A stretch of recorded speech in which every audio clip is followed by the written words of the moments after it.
और मैं आज आपको क्लास 9th जो भारती भवन की बुक है जियोग्राफी की उसके सॉल्यूशन को बताने वाली हूँ। और हमारा फर्स्ट क्वेश्चन है, क्योंकि जो objective fill in the blanks वगैरह होता है वो तो आपकी बुक में ही उसका आंसर दिया रहता है, तो हम कारण बताए जो टॉपिक है वहाँ से स्टार्ट करेंगे सॉल्यूशन को। तो यहाँ पे फर्स्ट क्वेश्चन है कि कलकत्ता और अहमदाबाद में सूर्य वर्ष में 2 बार लंबवत चमकता है पर दिल्ली और श्रीनगर में नहीं, क्यों? तो देखो आंसर कि कोलकाता और अहमदाबाद कर्क रेखा पर पड़ता है, क्योंकि कर्क रेखा पर सूर्य की किरणें सीधी पड़ती है और पृथ्वी घूर्णन के कारण इन दोनों शहर में 2 बार सूर्य लंबवत दिखाई पड़ता है। लेकिन दिल्ली और श्रीनगर में सूर्य की किरणें कभी सीधी नहीं पड़ती, जिस कारण क्या होता है कि वहाँ सूर्य लंबवत दिखाई नहीं देता है। तो ये हमारा फर्स्ट का आंसर हमें पता चल गया। उसके बाद सेकंड की तरफ आते हैं कि कश्मीर और कन्याकुमारी में दिन रात की अवधि में अंतर क्यों है। तो आंसर देखोगे कि अक्षांशीय दूरी बढ़ने से दिन रात की दूरी बढ़ जाती है। जैसे केरल और तमिलनाडु में सबसे बड़े और छोटे दिन में 45 मिनट का अंतर होता है, और यही कारण है कि कश्मीर और कन्याकुमारी में दिन रात की अवधि में अंतर होता है। ठीक है। उसके बाद थर्ड क्वेश्चन है हमारा कि अरुणाचल प्रदेश में गुजरात की अपेक्षा 2 घंटे पहले सूर्योदय क्यों होता है। तो इसका आंसर हो जाएगा कि देशांतरीय विस्तार का प्रभाव समय पर पड़ता है। देशांतर की दूरी ग्रीनविच से मापी जाती है। जैसे जैसे पश्चिम से पूर्व की ओर बढ़ते हैं तो समय भी बढ़ता जाता है। 15 डिग्री देशांतर यह दूरी के लगभग 1 घंटा का अंतर आता है।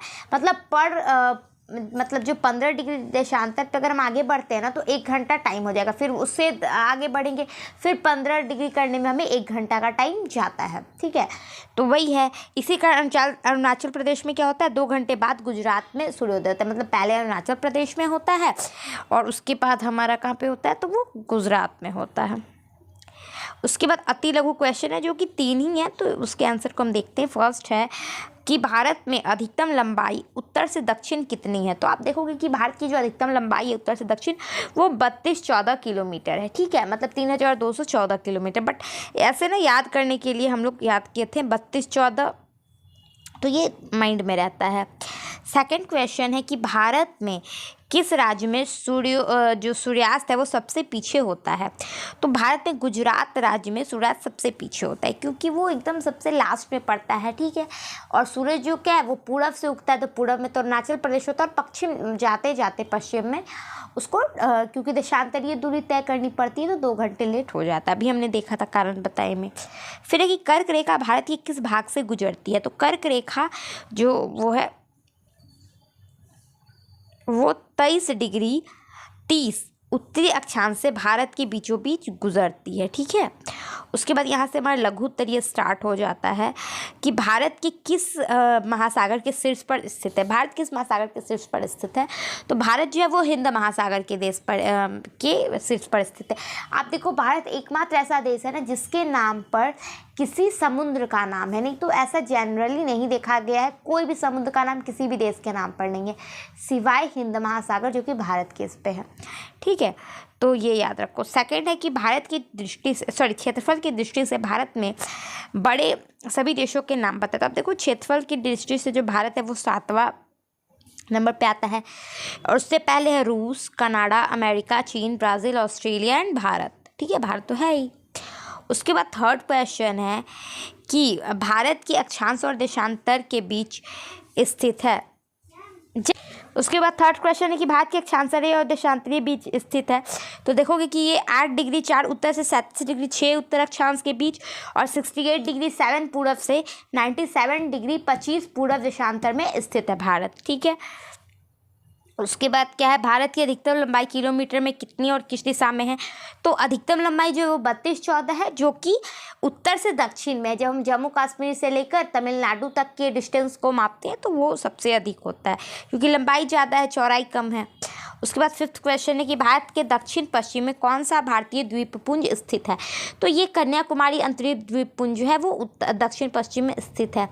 फिर 6 नंबर है कि भारत के द्वीपपुंज कौन कौन से और वह कहाँ स्थित है। तो भारत के 2 द्वीपपुंज दक्षिण पश्चिम के लक्षद्वीप अरब सागर में है, और अंडमान और निकोबार बंगाल की खाड़ी में स्थित है। ठीक है, उसके बाद 7वां क्वेश्चन है कि भारत में कौन कौन से पड़ोसी देशों की सीमाएं भारत के स्थलीय सीमा पर संपर्क करती है।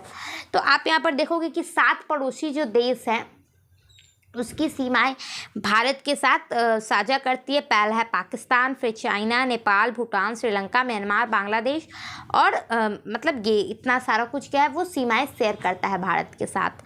फिर है 8 नंबर की भारत के पड़ोसी देश कौन कौन से हैं। तो आप देखोगे कि भारत अपनी सीमाएं 9 देशों के साथ बांटती है। अफगानिस्तान, पाकिस्तान, चाइना, नेपाल, भूटान, बांग्लादेश, म्यांमार, श्रीलंका और मालदीव। तो अब आप बोलोगे यहाँ पे मैम आपने जो है वो कम देश बताए हैं और यहाँ पे 2 देश एक्स्ट्रा है, तो ये दोनों में ऐसा कैसे हो गया जबकि दोनों पड़ोसी ही देश है। तो यहाँ पे देखो इसलिए मैंने यहाँ पे ब्रैकेट में डाला है। 1 मिनट, ब्रश कहाँ गया, ठीक है। यहाँ पे एक श्रीलंका डाला है और एक डाला है मालदीव, क्योंकि यहाँ पे क्वेश्चन क्या था कि स्थलीय सीमा यानी स्थल जहाँ पर है, जहाँ पे पानी से नहीं, ये नहीं कि भारत का बॉर्डर अगर यहाँ पे है तो इस साइड भी क्या है कोई देश का बॉर्डर ही है, ये नहीं कि यहाँ पे पानी है।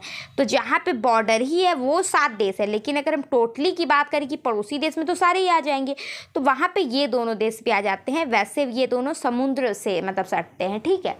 श्रीलंका नीचे में देखोगे तमिलनाडु के नीचे एक नारियल शेप का एक देश है श्रीलंका। और मालदीव का भी तो जानते ही हो मालदीव में क्या हुआ था, जो नरेंद्र मोदी ने एक पोस्ट डाला था और मतलब ठीक है, तो ये बहुत हाईलाइट टॉपिक था मालदीव वाला। तो ये भी हमारा पड़ोसी देश है जो कि समुद्री, यहाँ लोग घूमने जाते थे, वैकेशन पे जाते थे, बहुत भारत के लोग वहाँ पे जाया करते थे। उसके बाद लक्षद्वीप और अंडमान और निकोबार द्वीप समूह में स्थिति बताएं। तो देखो लक्षद्वीप और अंडमान और निकोबार द्वीप समूह की स्थिति निम्न प्रकार से बताई गई है। जो लक्षद्वीप है वे अरब सागर में स्थित है और अंडमान और निकोबार द्वीप समूह बंगाल की खाड़ी में स्थित है। भारत में बंगाल की खाड़ी का उत्तर से दक्षिण तक 321 द्वीप है, जिसमें से अंडमान निकोबार 305 द्वीप है और निकोबार समूह में 19 द्वीप स्थित है। मतलब देखो अंडमान निकोबार अलग अलग है। रुको मैं एक मिनट साइज देखो। टोटल कितने हैं, तो इतना द्वीप है। द्वीप क्या होता है, जिसको हम आइलैंड कहते हैं। मान लो यहाँ पे भारत का नक्शा है, ठीक है, इस शेप में है ना भारत, तो मान लो इस शेप में जो भारत है मान लेते हैं।